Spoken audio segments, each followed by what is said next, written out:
At the end of this video, we'll take a look at Mad Ramp's innovative pivoting ramp system, the safer, easier way to transport your ATVs and snowmobiles. Stick around.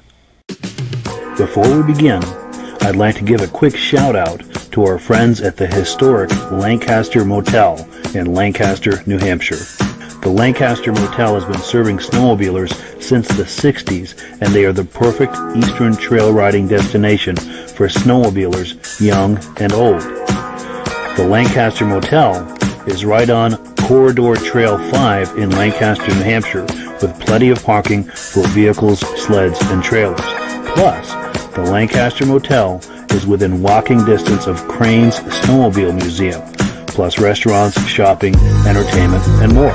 Click the link in the description to learn more about the Lancaster Motel. Good evening and welcome to the podcast. I'm really glad you're here tonight. We have a full slate of vintage snowmobile entertainment on tap for you tonight. In just a few moments, we're going to be speaking with Stephen Burdick. He's going to be showing his vintage snowmobile collection. But before we do, I want to make sure that everything is working properly. So if you can see my face and hear my voice, I'm going to ask you to make a comment in the comment section. Let me know where you're viewing this from. Also, let me know whether you're a first-time viewer or a regular viewer. If you're a first-time viewer here tonight, I thank you for stopping by to check this out. I hope that you enjoy this and that you like what you see and that you decide to join us every single week here at every Thursday night, 9 p.m. Eastern Time. Pardon me. I've got a tickle in my throat tonight. It's going to be a struggle to get through this, but we're not going to miss it. I'm going to continue even if I'm struggling. Anyway, where was I? If you are a regular viewer, I thank you for coming back here each and every week to be a part of this. I see a lot of familiar faces in the comments, and I thank you so much for coming back here every week. And I've got a lot of people now who are starting to contribute, both as far as wanting to come on the program live and people sharing footage and photos and comments, questions. This is just making me so happy to do this, because this is exactly what I wanted to do with this, is to have this be a reflection of the community where people can share and we can all watch it together and enjoy it together, because this is what we all like. So let's take a look at some comments. I see they're coming in. Here we go. Joe Mikowski, I think he's a regular viewer. I've seen that name before. Thompson, Connecticut. We give John Spranger Jr. He's a regular on here from central Wisconsin. Thanks for coming on. Kevin Miller from Manitoba, Canada. Thanks for coming on. We have Chad Chevret from Gore Bay. Gore Bay, baby. Thanks for coming on. I think I've seen Chad on here before as well. John Beckman from Arkdale, Wisconsin. Thanks for coming on, John. John Latz from Toronto, Canada. We've got Jack Alch, a regular viewer from Harrison, Michigan. In fact, I need to give a shout out to Jack. He has shared some footage with me that I'll be playing for you tonight a little later in the program. I think you're really going to like it. And I thank him so much for sending me that footage. We've got Brody Messner, regular viewer. He is on here each and every week from Henderson, Minnesota, and I thank him for that. Thank you, Brody, for coming on every week. Jim Gaccione, loud and clear. Thanks for coming on, Jim. We've got Joe Roseout. I'm sure I'm butchering that, and I apologize. He's from South Weymouth, Mass, and he's a second-time viewer, and I thank you for coming on again, Joe. He can see and hear. Joe Mikowski can see and hear I'm tripping on my words tonight. Can see and hear me, and he regularly watches from Thompson, Connecticut. John Latz, first-time viewer. Thanks for coming on and giving us a check out. Nick Kafaz, regular viewer from snowy Burt Lake, Indian River, Michigan. Glad you guys are getting some snow. Stacy and Art Fosler, regular viewers.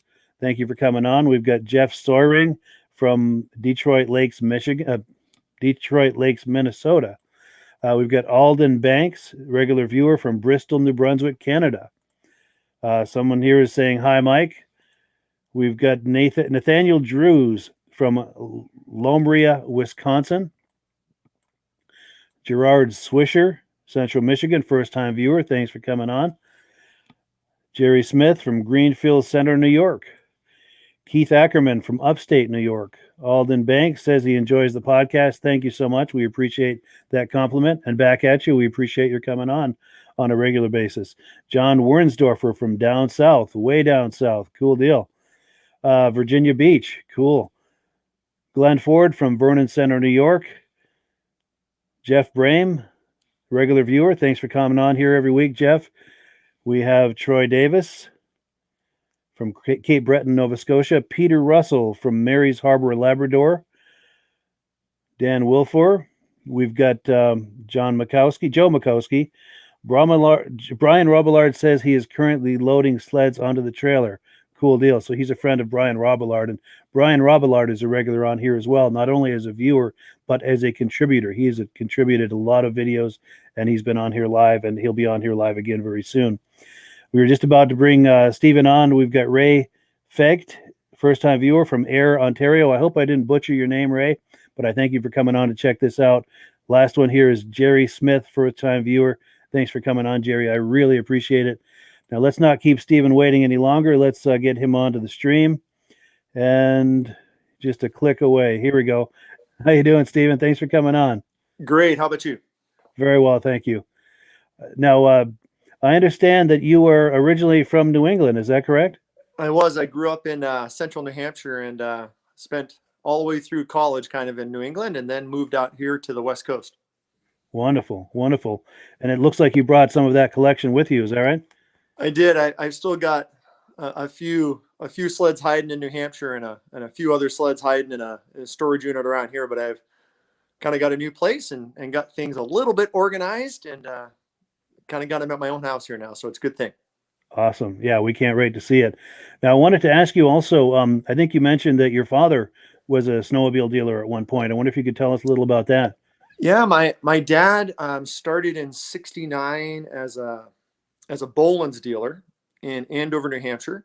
And over the course of probably the next 5 years, he had Polaris and Boland's and sold some Huskies and Alouette and Northway and Eskimo and Wow. Osa motorcycles and Butacos and a few other items that he had in his dealership there. But that was all before I was really alive. But Sure. that was what he did for a job until one of the interstate systems kind of put people going in another direction in that area. Sure. But it sounds like that his passion for that rubbed off on you. It did. I was telling you as we were talking earlier that a lot of my childhood was spent snowmobiling in New England and restoring vintage sleds and hunting down parts so my dad and I could piece something back together and do a restoration together. And that was really one of my fondest memories growing up in New England was that Wonderful. that in the New Hampshire Snowmobile Museum and the people of that area. Nice. That's right. I think you mentioned you were connected to that museum. Yeah. It was kind of back in about the mid 80s, through to the time that I moved out here. And then even when I moved out here, I still would fly back for vintage shows and all sorts of stuff as I tried to continue to do some of the volunteer work from 3,000 miles away. It got a little Wow. harder as time passed. Wow. Well, that's really cool. Now we've got Bill Cook asking a question, wanting to know where these sleds are hiding. I know you're in Washington State. Can you tell us where in Washington State? Yeah, I'm almost the geographical center of Washington State, and it's in Orondo, Washington, and it sits right on the Columbia River, about halfway between the Canadian border and Oregon, and about halfway between Spokane and Seattle. Yeah, nice. And it's snowing outside right now. Oh, it is. Good deal. Yeah. Good deal. Once we're done, will you take some sleds out at some point, or do you have modern sleds for trail riding? Or yeah, my kids love to have me tow them up the hill on the other side, and they ski down it. So we kind of have a motorized rope tow, so to speak. That is cool. That's cool. They'll have good memories of that someday. Oh yeah. Good deal. Yeah, if you're ready to turn your camera around and show us what you have there, we would love to take a look. Yeah, and, let me flip the camera over here. And to our viewers, while he's doing that, feel free to ask questions of Stephen or make comments, and also please compliment him if you'd like what you see there. So I guess I'll just kind of start in a round robin fashion here and try to get a little bit of everything. So I've got some newer stuff in my collection, like this little Minty VMAX 4. That's pretty cool sled. I bought it with about 700 miles on it, and that came from the West Coast here. Believe it or not, somebody had that thing out here. And I've got a little Junior Brute that actually came out of Ontario. I traded a Merc Snow Twister suspension for that sled. I feel like the lucky recipient of that one. Yeah. And I've got all three versions of the Super Brute from Alouette. So I've got a 295, a 340, and a 440. Yeah. Also have a bunch of kind of, snowmobile memorabilia that goes along with this stuff. So a double-sided lighted sign from Alouette. Yeah. Are those from your father's dealership? You know what? It's a really sad story because my dad had one of those. And when his business went out of business, he turned it upside down, pulled the faces out of it, and used it as a shop light over the bench for about 15 years. Yeah. And then threw it away. Oh, no. Yeah, so I had to search this one out. But wow. But it's like the one your father had? Yeah, it's exactly the same. So I was able to find one, but it was, a little tricky. Can you give us another look at that real quick before you get into these Alouette? Yep. Wow. Yeah, that's cool. So that's like the one your dad had. Yep, I remember growing up. It was over the bench. The faces were out of it, and we just used the ballast and the fluorescent lights as a shop light over the bench. Nice. And you get a banner just below it too, right? I do. Yep, that's an Alouette Delivers Advanced Snowmobiling. Very cool. And to be honest with you, I don't know where that came from. It was off the internet somewhere along the way. Nice. And Eldon Banks is saying he loves your VMAX. Yeah, it's the only Yamaha snowmobile that's got a ton of horsepower and a mechanical brake. Good Lord. So a couple more things up here. We've got a 340 Alouette Super. And that came out of Jerry McGee's collection in New Hampshire. Mm-hmm. And then I've got the back end of a Yamaha 73 SR 433. Yeah. That was they came out of Lee and Conch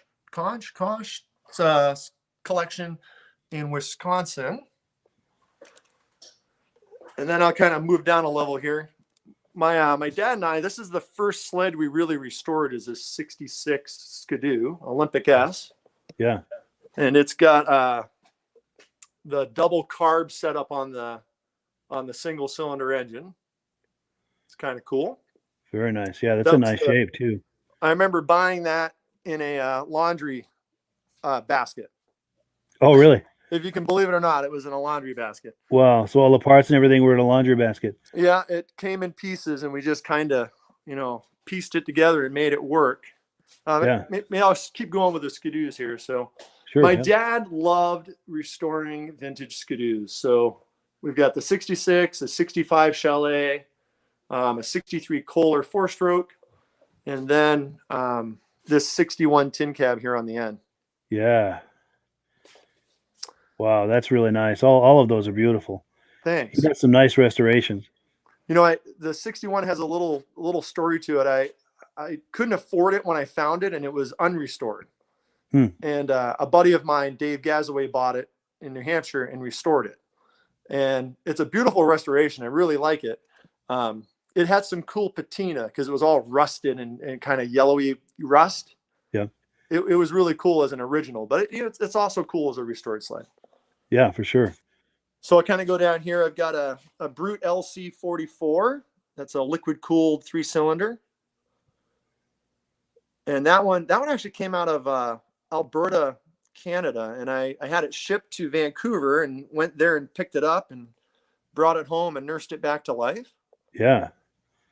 Then this Speedway came out of New Hampshire when I was still living back there. That's a 440. Yeah, very nice. Is that a metallic blue? Yeah, it's got a lot of speckle coat in it. I was going to say I see some flake in there, or at least I think I do. Yeah, it's got that, it glistens in the sunlight. Yeah, that's a nice finish. Please continue. Sorry about that. Yeah, no problem. I'm happy to answer any questions. Then this 76 SRX came out of a swap meet here in Washington in the Seattle area. And I showed up and it happened to be there. And another guy was kind of looking at it. And he asked me, the other guy that was looking at it asked me, well, what do you plan on doing with it? And I said, well, I'd probably buy it, restore it, and never get rid of it. And he goes, then you should buy it. Wow. So Nice. it was, and he's one of my great friends. That was how we met that day was, hey, what are you going to do with this thing? Are you going to keep it or are you just going to flip it? And I said, well, yeah, I'm going to keep it because it's a cool sled. Yeah, for sure. So it was important to him to know that this was going to a good home. Yes, very much so. Very nice. All right. So I got over here, climb up on my ladder. I've got a 68 Yamaha SL350. Yeah. And that came out of Woodstock, New Hampshire when I was living back there.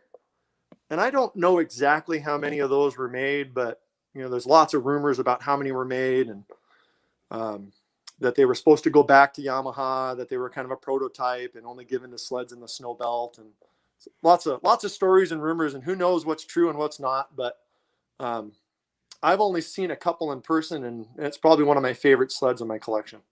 Nice. I believe it's the only one I've ever seen. I've never seen one with a light assembly quite like that. Yeah, it's quite neat. I wish I could get to the other side. It's got twin carbs with some big kind of, they almost look like aerosol spray can caps on the end of the carbs as air cleaners. Okay, yeah. It's a pretty neat sled. It's interesting to see the progression between 68 and 69 and what stayed the same and what didn't. It's kind of a neat pivotal couple sleds. Yeah. It's true. At that time, the late 60s through the early 70s, a lot was happening with the technology and design of snowmobiles, for sure. Right. Oh, for sure. Is totally right.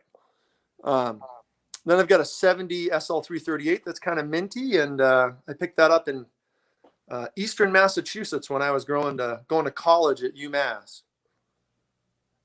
Nice. Then the little Mini Z came out of Washington. I got that for my son as his first sled the weekend before he was born. Oh, wow. Nice. So he's growing right into this hobby then. He is. We transitioned onto a Bravo a couple years ago, and now he's on a Phaser Mountain. So he keeps moving up in the world. Very cool. Very cool. Now I'm going to interrupt you for a second. Scott Haston, I think, has just joined us, and he's wanting to know who we're talking with and where this is. And yes, we're speaking with Stephen Burdick, and he is out in Washington State, Central Washington. But yeah, please continue, Stephen. Yeah. So 84 Phaser, and I love the connection between the Super Brutes and the Phaser, because there's some rumors in there too that Yamaha purchased a Super Brute in the crate and took it back to Japan and analyzed the thing. And 10 years after Alouette went out of business, here comes this Phaser that's remarkably similar with the headlight on the handlebars and the instrument pod, and it was very similar. Yeah, there's too many similarities to not be quite a real story. Then I did start recently, well, I say recently, in the last 5 years or so, restoring a 340. And haven't done much on that in the last couple of years, but hope to make that a project here coming pretty soon. Nice. So over on this side, I got a Boland's key coffer, and the rumor on this one has it that Carl Keycoffer from Mercury Marine, he kind of split off on his own, and there's some great pictures of just stacked up Keycoffer engines that all ended up being available because Bombardier or Skidoo decided not to use Keycoffer as their engine manufacturer. They went with Rotex instead. But this sled actually has that Keycoffer engine in it with the electronic CDI. Very cool. So it's kind of a neat sled. Yeah, that's for sure. My dad always said that was one of his favorite sleds he ever sold. Basically due to the fact that it's a screamer. The thing's got a lot of power for a 440. Nice, yeah.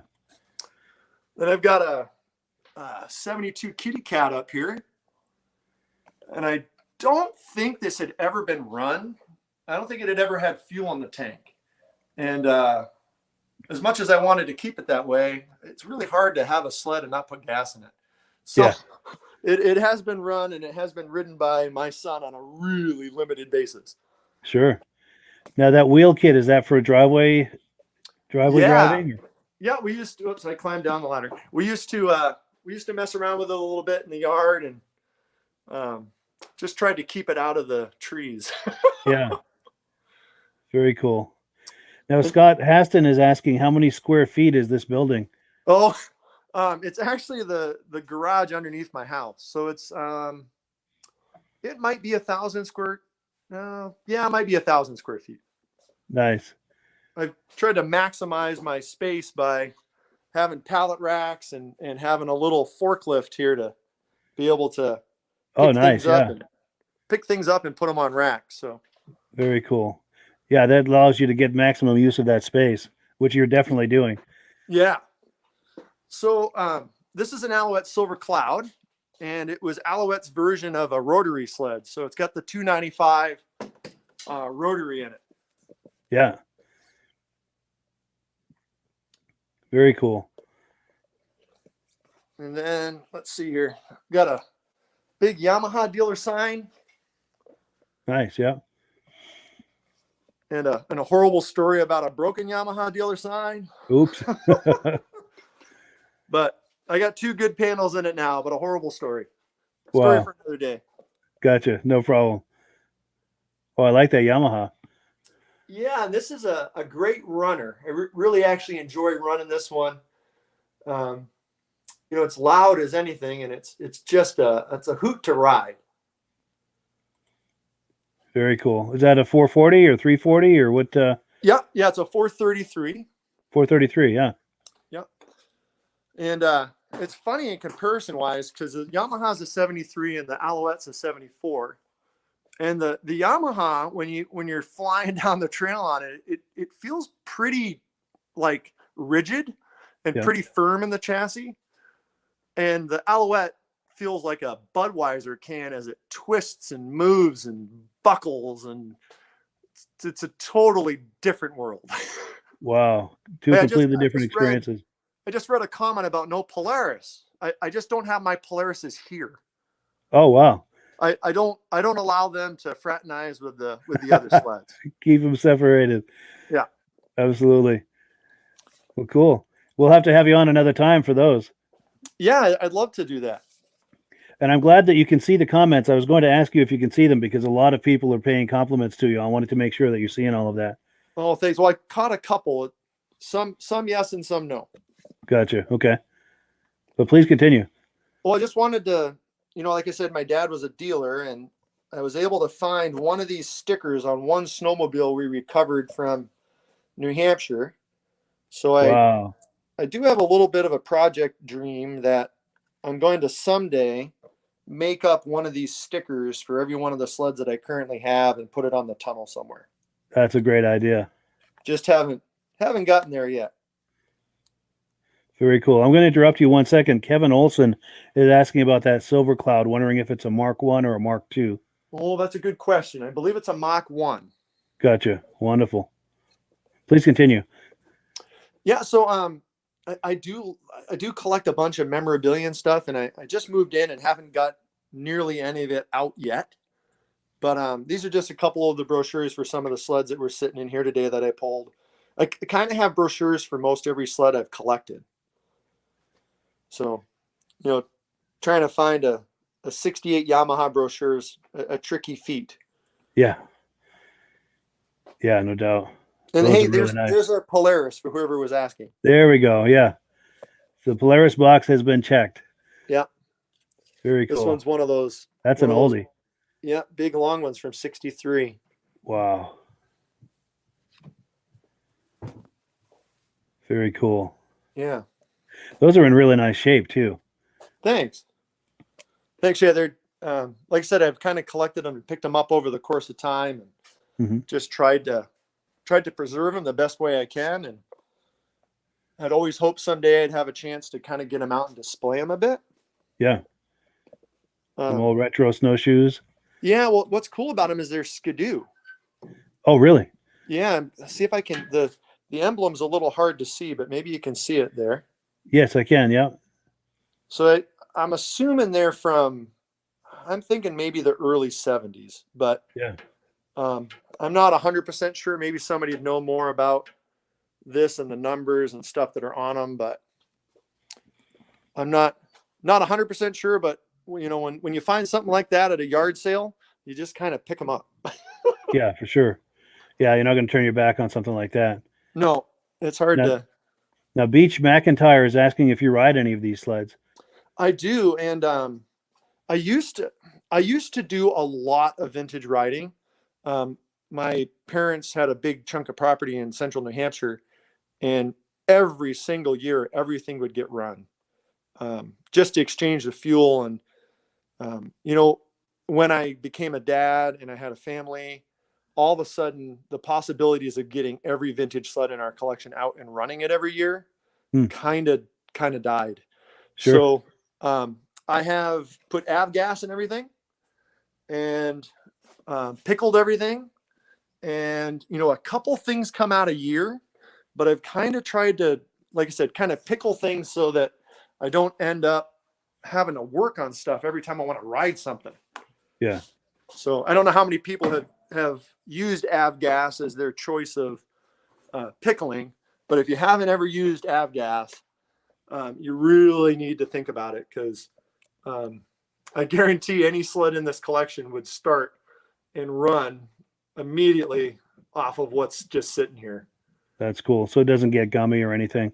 Yeah, it just doesn't break down and mess up. Even non-ethanol fuel doesn't last, a period of time, but the avgas 100 low lead is really good stuff.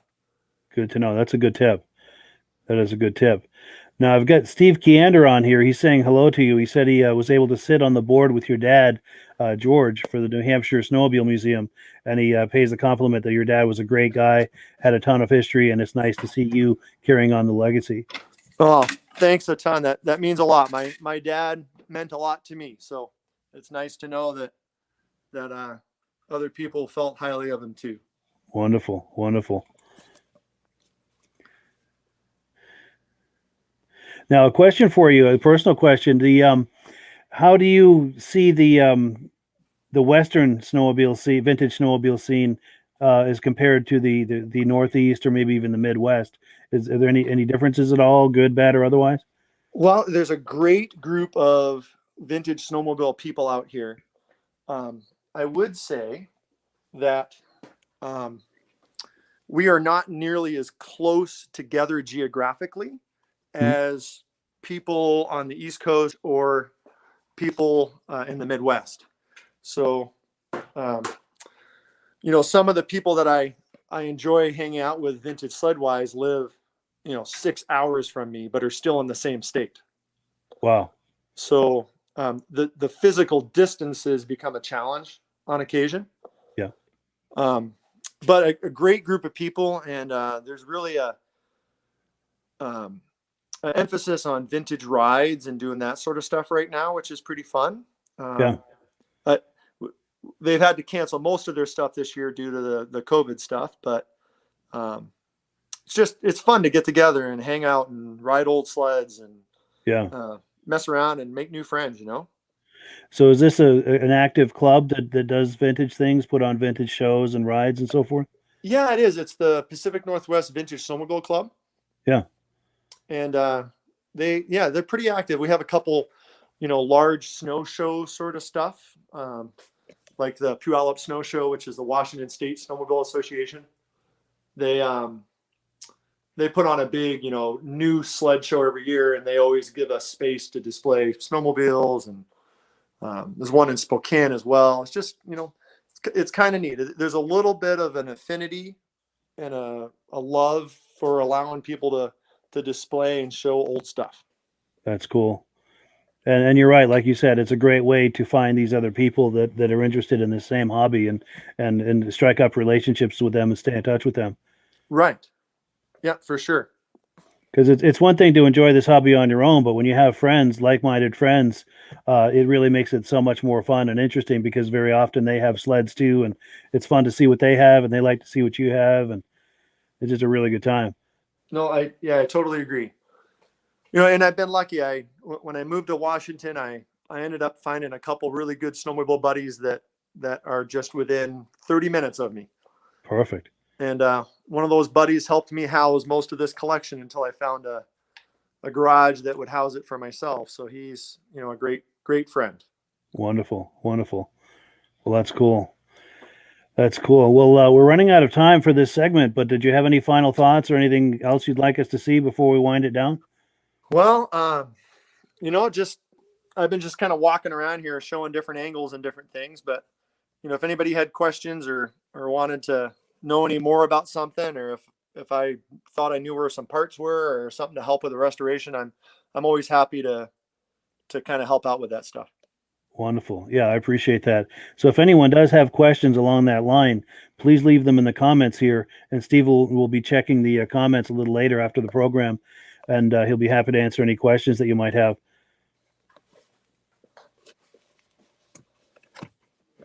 Well, good deal. Well, yeah, I really appreciate your coming on here tonight, Stephen. It's been really great having you on.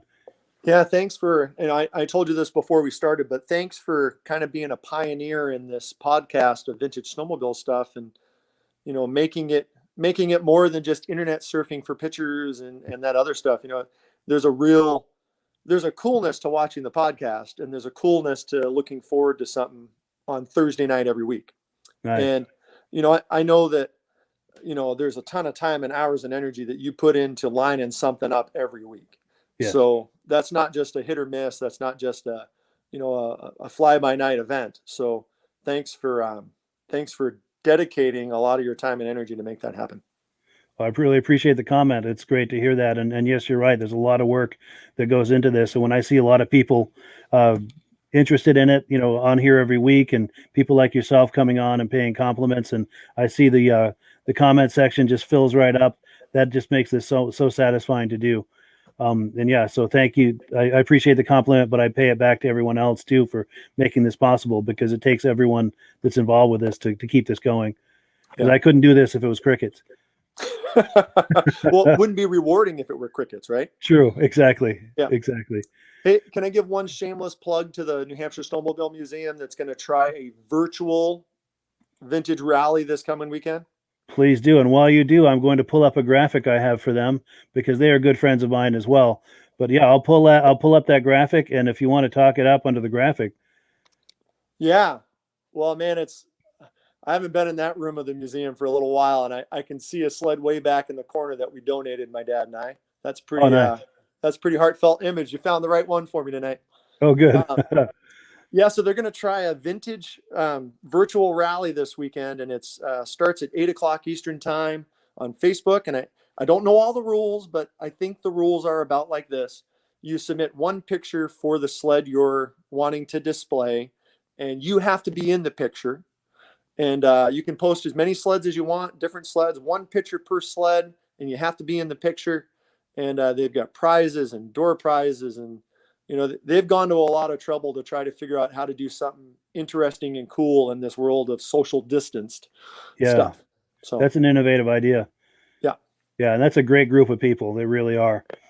Do you know how someone might find this if they'd like to find it on Saturday? Is there a website or a Facebook or? Yeah. Well, apparently they've got a Facebook event set up, so that's supposed to go live at 8 o'clock on Saturday.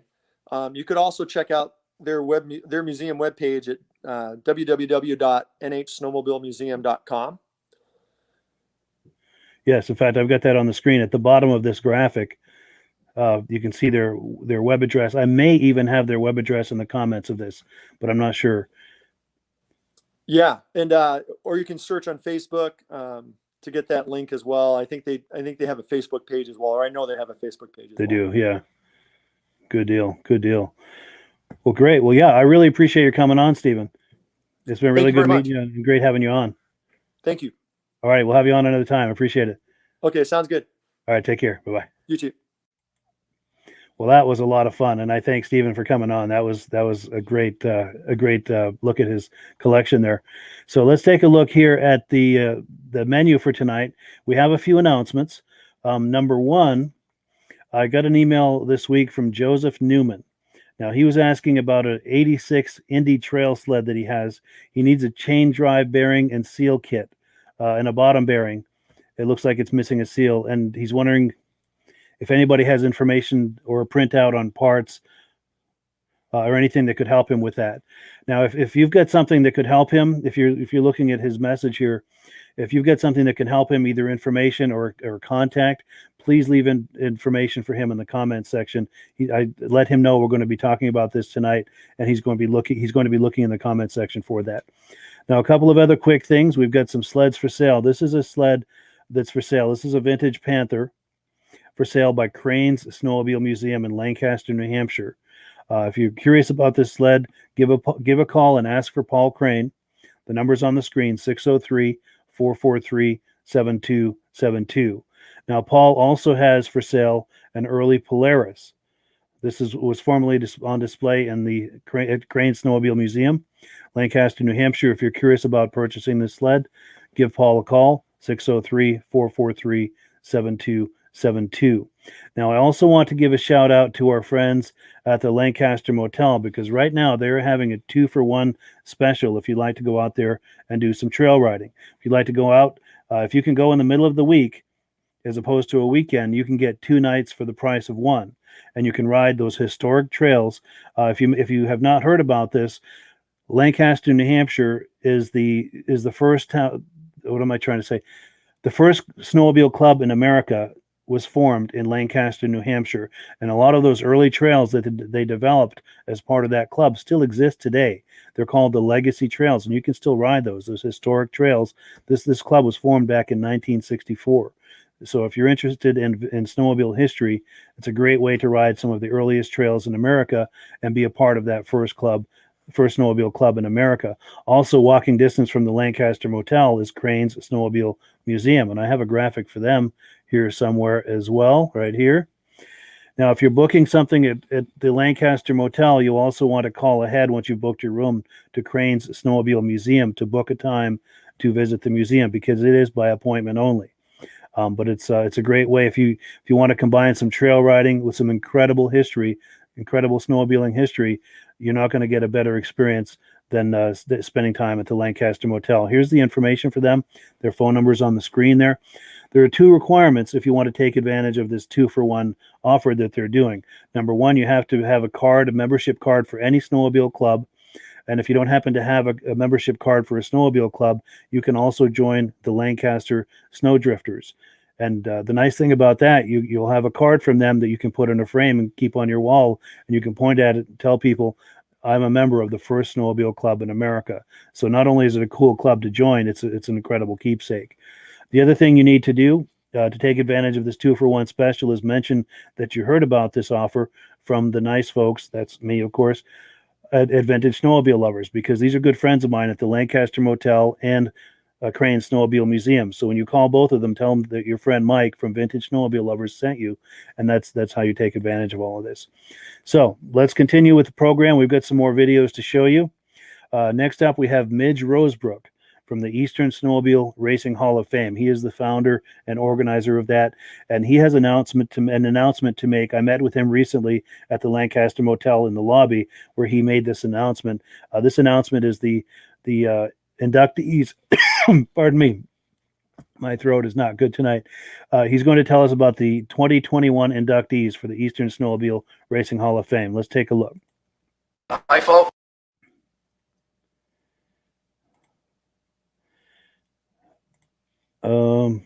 What's going on with this?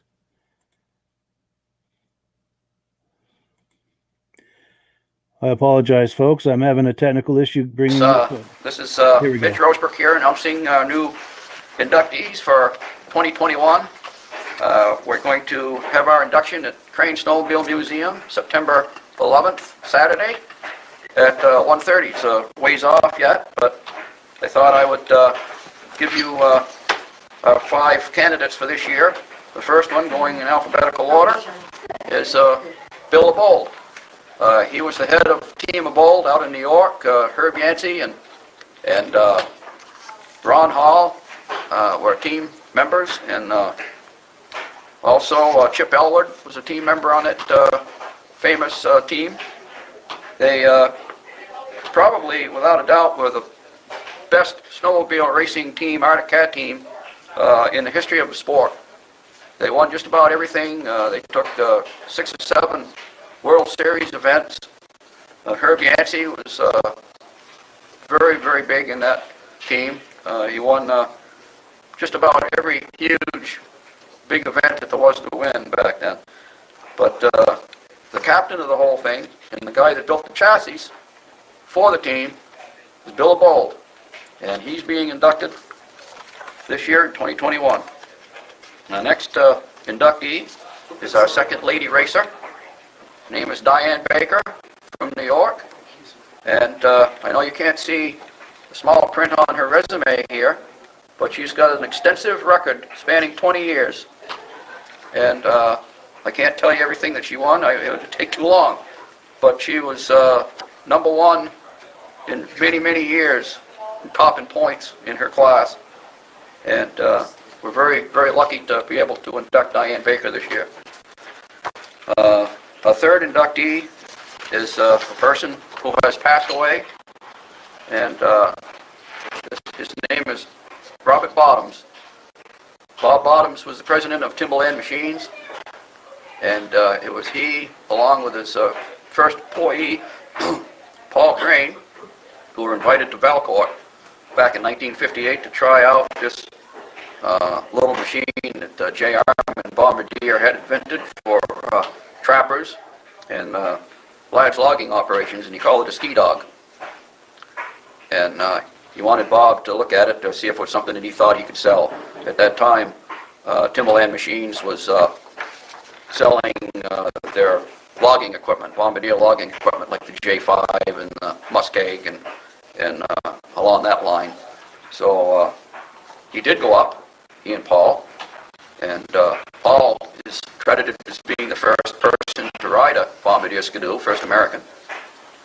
And Bob looked at that, and I think as a genius entrepreneur that he was, I think he saw past that little sled as being just for trappers.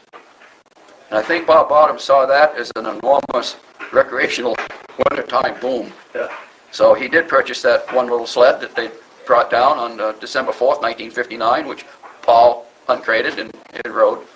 And the rest is history. So there you are, Bob Bottoms. Very big player in the early snowmobile. He brought the first ski-doos to America. Brought the first Skidoo to America, and under his leadership, I might add, at the height of the snowmobile craze back in the 70s, 10,000 brand new Skidoos went out of Timberland Machines each year to their dealers. Wow, it was huge. And here's our next inductee. Name got cut off up here by a mistake with a printer, but his name is Wayne Chip Elwood. He's the third racer in that big team of Team Abold, Bill Abold's team. And Chip had a huge record all by himself. He won many, many races for Team Abold. He was probably the most colorful racer in that team. Everybody loved Chip Elwood. And his name now, along with the other two team of bowl members, is going to be on the wall at Paul Crane's Museum. Our last inductee, fifth inductee, is Steve Fenoff. He's a Vermont racer, and he was probably our local hero, if you will, that didn't ride on a Skidoo. He rode an Arctic Cat. And Steve came here in 1971 at the Grand Prix with a dozen factory teams out there, Timberland Machines, big team, and he took the 340 class in Mod 3, or Mod 2 rather, and it was an unbelievable feat for a local guy, but let me tell you, that's not the only one he won. He won many, and Steve Fenoff deserves to be in the Hall of Fame, and he's going to join Roger Poulin, the two Vermont racers, on the wall of the museum. So there you have it, ladies and gentlemen. It's coming this fall, September 11th, Saturday, and we're going to start at 1:30 at Paul Crane's Museum here in Lancaster. And if you got to travel, right here at the Lancaster Motel where I'm sitting, there's the place to stay. The historic Lancaster Motel is steep in the history of the snowmobile. They were from the get-go. So please set your reservations, call the Lancaster Motel, and I guess that's all I've got. Thank you.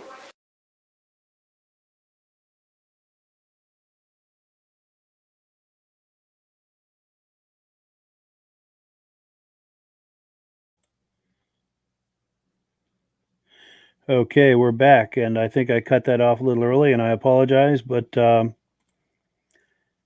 let me get this back to where, there we go. That's what I was looking for. In fact, let me change that up a little more. There we go. Okay, so where were we? Let's continue with the program here. I've got some videos I'd like to show you. Up next is some footage that was sent to me by Jack Ulch.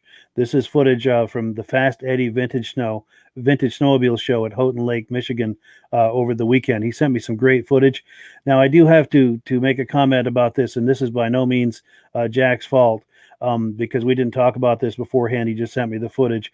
But one of the things that I like about this is people are starting to send me footage. But what I do need when people are sending footage is, if you possibly can, when you're taking the footage, to try to take it with your cameras horizontally for a wide shot as opposed to a vertical shot. Now, we hadn't talked about this beforehand, so this isn't Jack's fault in any way, but he did send me some vertical footage, and I was able to use it. I was able to kind of stretch it out so that we can see it, but you can tell the proportions are a little bit odd in the footage, but the footage has some incredible sleds, so I couldn't not use it. He sent me some amazing footage. So let's take a look at Jack's footage.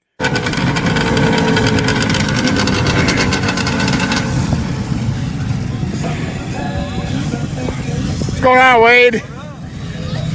Just doing a little Facebook Live here on you, bud. They're doing a little Facebook Live here on you. Tell us about your snowmobiles, Wade. Alright, so let's start with this one. Crank shot motor. In Michigan, a half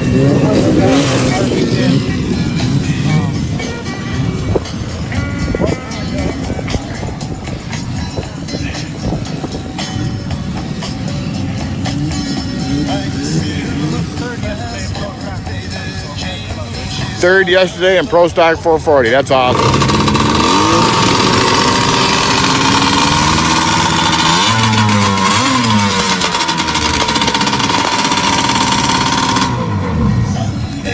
It's alive. It runs. 7,500 RPM. What's the clutch gauge at? 7,500. 75. This I bought probably 4 months ago out of Jackson, Michigan. I've always wanted a 77Z. It's all original seat cover, except the hood. The hood was redone. It came out of Alaska. It needs to be black. Yeah. So it came out of Alaska. And I sure all I did was put gas on it, and I put a seat cover on it. It's an NOS seat cover. He gave me the correct skis and NOS shocks. I still have the labels on it. Well, you sure don't see the You sure don't see the Arctic Cat Z's around hardly, that's for sure. So this is Reed induction motor, where the 76 is there, where piston port. Right. So this is the first year for Reed induction. It has 79 factory Snow Pro pipes. Very nice. They sold out the magnesium or the water pump housing, the same weight. Oh yeah. Other than that, it's all original. Maybe the NOS gas tank on it. Very nice. Stuff that on it as well. Very nice. Besides the hood, I got 2 other hoods. I'm gonna make one factory, and then I'll have this hood if I ever race it. Very nice sled, Wade. This one is a 76. I found this local to me. 76 Arctic Cat Z. You see the difference here? And the water pump or the water tank here, where the 77s is on the hood on the head. Correct. Factory mod pipes on it. It's been ported, not by me. But when I found the sled, this motor was sitting in a bin. And it had grass all over it. It looked like it was sitting in the bin for 20 years. No bullshit, I stuck it in the sled, hooked up. Nobody cut the wiring, hooked it up. 10 minutes later, I had that thing running. Awesome. Awesome. Pretty cool. I owned one of these at 16. I bought my first one at 16. Sold it in the early 2000s. It went to Traverse City. This is my fourth seat total on that. This is a newer build. It's a RV chassis with a modern 670. Got a Wall Brothers suspension. Union Bay Racing head on it. 121 track. For the 700 mod class. Oh yeah. Just got to get a few clutching work done to it. Correct. We're there. Oh yeah. Probably gonna try some more 40. And you live down to South Haven, right?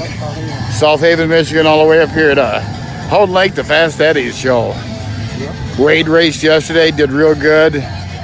Today he's just showing. Yeah, so that was Jack Ulch's footage from the Fast Eddie Vintage Snowmobile Show in Houghton Lake, Michigan over the weekend. Thank you so much, Jack, for sending that footage. Those are some incredible sleds that Wade had there, and I thank you for sending that in. And I'm really pleased, by the way, that people are starting to send me footage and people are starting to contact me about coming on as a live guest on the show. I thank everyone for that, and I would love for that to continue. So if you have footage or are interested in taking some footage, or if you would like to come on live, or if you know someone who you think has a nice collection that they'd like to, they should come on live, please reach out to me. I'm going to put my email address up on the screen here. Let me find it right here. That's not it. This is it right here. Yeah, either email me here or at the Vintage Snowmobile Lovers Facebook page, either about footage or about coming on live, either for yourself or if you know someone who you think would be suitable to come on, someone who has some sleds that we'd like to look at. They don't even have to be perfect sleds. They can be projects in the works or anything like that.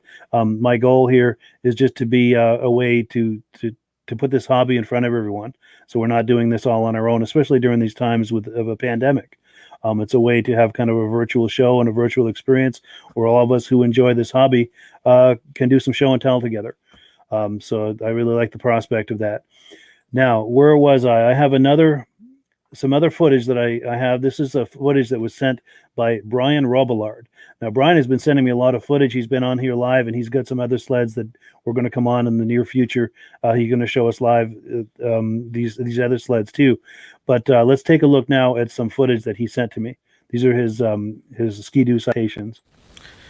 Hi, this is Brian Robillard here with my small Ski-Doo citation collection. Starting from left to right, this is my 1978 Ski-Doo Citation 300 I recently picked up.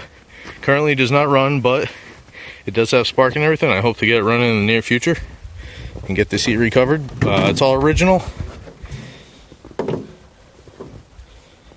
Then right here is my 1980 Ski-Doo Citation SS that I also recently picked up. Also all original except for the seat cover. Needs very little work. It's got the 377 dual carb. And last but not least, there's my 87 Ski-Doo Citation LS that's been previously on here.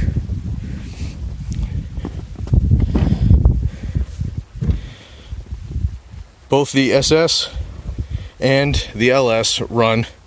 Hopefully, like I said, getting this 300 running in the near future. But hope you enjoyed the sleds. Yeah, thank you so much to Brian Robillard for that footage. I really appreciate that. And that's the kind of thing that we're looking for here on the program. And I'm going to show you some visual aids, because if you're thinking about doing a kind of a walk around footage, talking up your sleds, all you have to do is just grab your cell phone, hold it like this. Sorry. You don't want to hold it like this. You want to hold it like this. And just walk around the sled and talk it up like you're telling a friend about it. Now, there are a couple of things that could help you. Let me just out of my reach here. I go to shows with this. It's just a little hand grip, and there's a little bracket on there.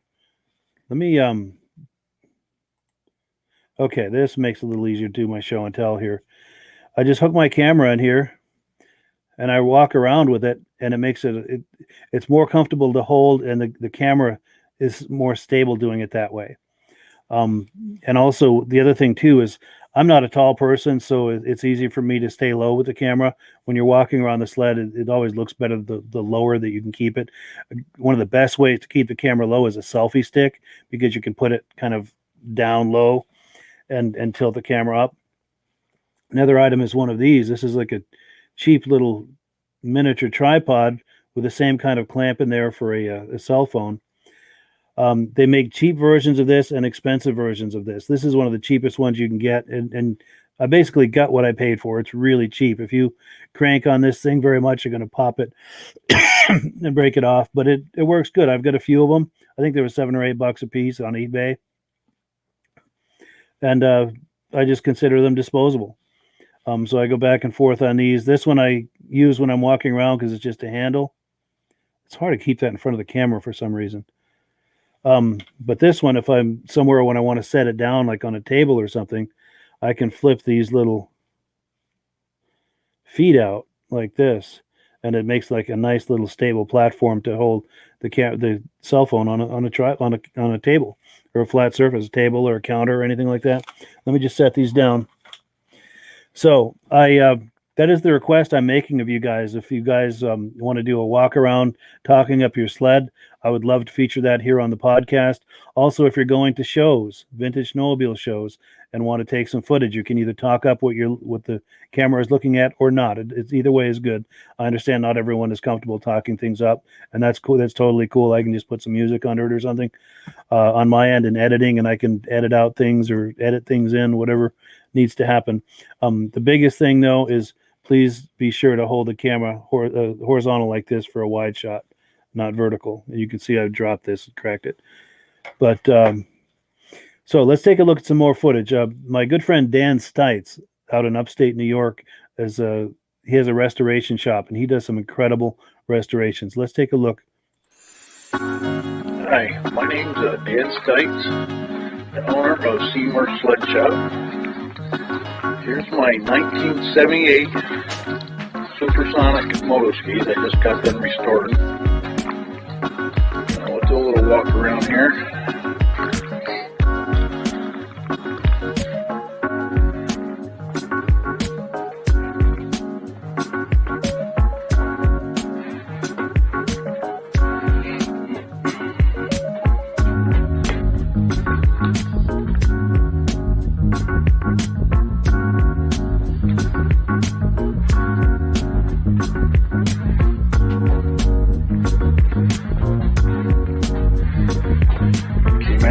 Beautiful sled.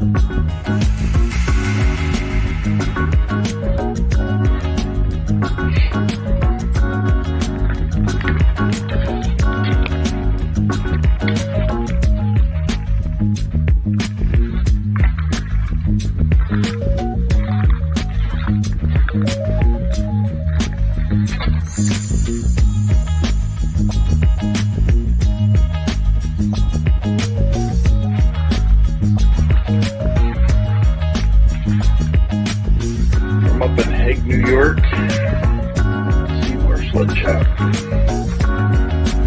Buy, sell, and restore.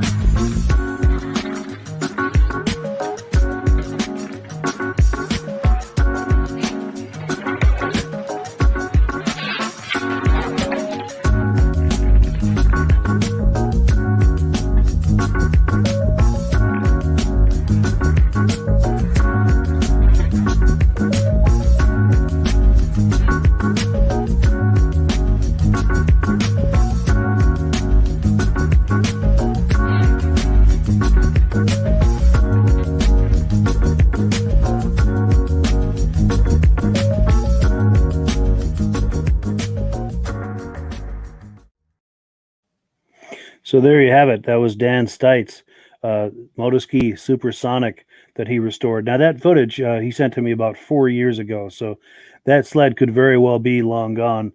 But it doesn't hurt to give him a call if you're curious about that. And if you are curious about that, once this program's over, go back and find that section of the program for that graphic with his information on it. His phone number is on there, and give him a call. Tell him you saw it on Vintage Snowmobile Lovers. Now, let me change screens here. I've got one more video to show you before we wind things down. This is some footage I got back in 2017 at the Crane Vintage Snowmobile Show in Lancaster, New Hampshire. This is Mike Fahey's 1966 Ski-Doo. I'm Mike Fahey, Twin Mountain, New Hampshire. This is my 1966 Ski-Doo Olympic. Got a 10-horse motor, Rotax. And I built it from the ground up. And it's not perfect yet, but I'm working for it, working at it. And it's a lot of fun. I'm doing a 65 now also. Good. So, very addicting when you get started on something like this. It's on and on.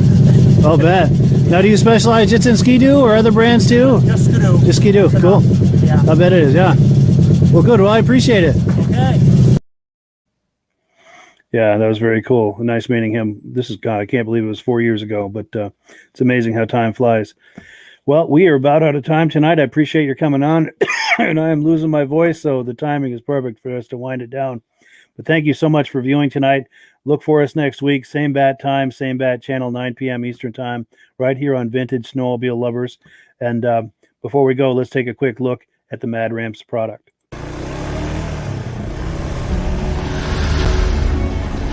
It's the ultimate combination of simplicity and ingenuity. The newest way to load, unload, and transport your ATV or UTV. The Mad Ramps Pivoting Ramp System. Made in the USA and engineered for strength and durability. Maneuver through tight places and over rugged terrain with plenty of ground clearance. No licensing, no ongoing maintenance costs, and no storage hassles like trailers. Won't slip or move like conventional ramps. Free up more cargo space in the bed of your truck. Securely connects to your truck's receiver hitch. Easily extends for safe loading and unloading. Seamlessly retracts for highway and off-road travel. DOT approved in all 50 states and Canada. Quickly disconnects in under a minute. A unique space-saving storage system. The Mad Ramps Pivoting Ramp System. Go farther. Go faster. Go safer. When you order using the link in the description, I'll send you 3 free Vintage Snowmobile DVDs.